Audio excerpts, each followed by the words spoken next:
Әлем елдері ұлы дағдарыстан қалай шықты? 1930 жылдары дүниежүзілік тарихтағы ірі экономикалық дағдарыс тарихта ұлы дағдарыс деп аталып кетті.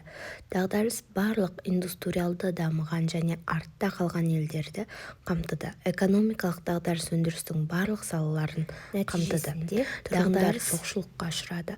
Батыс елдердегі жұмыссыздардың саны 26 миллион адамнан асты.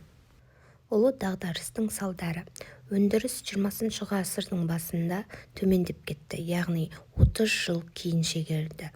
Нарықтық экономика дамыған индустриялы елдерде жұмыссыздар саны 30 миллионға жетті. Фермерлер мен саудагерлердің ортатап өкілдерінің жағдайы төмендеді.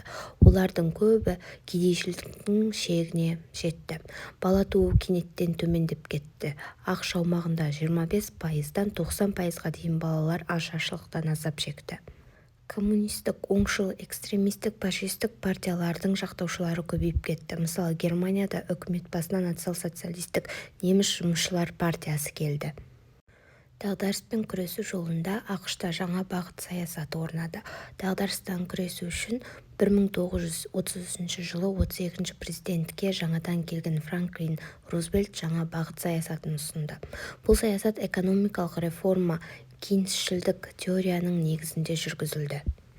Кейнсшілдік экономиканың дамуына мемлекеттік реттеудің қажеттілік идеясы негізінде жасалған макроэкономикалық теория. Ол Джон Мейнард Кейнстің жұмыспен қамту, пайыз және ақшаның жалпы теориясы еңбегі негізінде жасалды.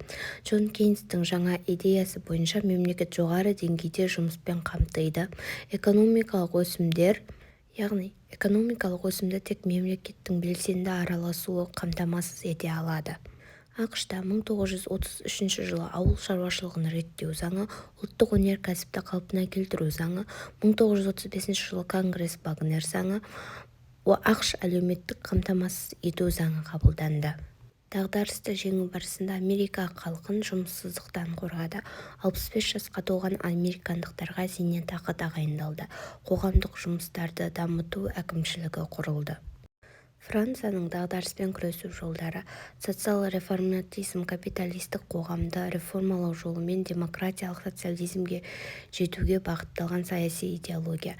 Мемлекет әлеуметтік қамсыздандыруды жақсартты. Сыртқы сауда, капиталдық экспорт мемлекеттің бақылауына өтті. Ауыл шаруашылығы, тұрғын үй құрылысы қаржыландырды. Франциядағы халық майданы реформалары.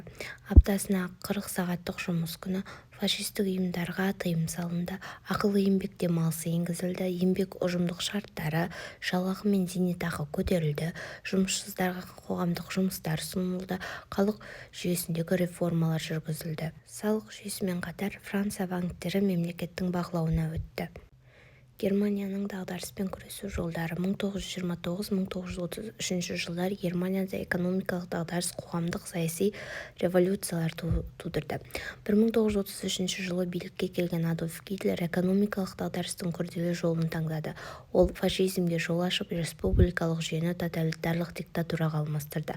Дағдарысқа қарсы іс-шаралар экономиканы дағдарыстан алып шығу мақсатында ғана емес, әлемдік үстемдікке қол жеткізу сияқты стратегиялық мақсаттарды да көздеді. Германия өнеркәсіпті басқару үшін 18 экономикалық палаталар құрды. Германия Версаль бітімін жою, Европаны қайта бөліске салу, жаңадан өмір кеңістігін іздестіру деген талап қоя білу, қоғамдағы саяси дағдарыстан шығу мақсатында ұлтшыл социалистердің ұранын тоталитарлық жол, жеке адам билігін орнатуға шақырды. Достар, сабақ ұнаса каналға тіркеліп, достарыңа жіберуді ұмытпа.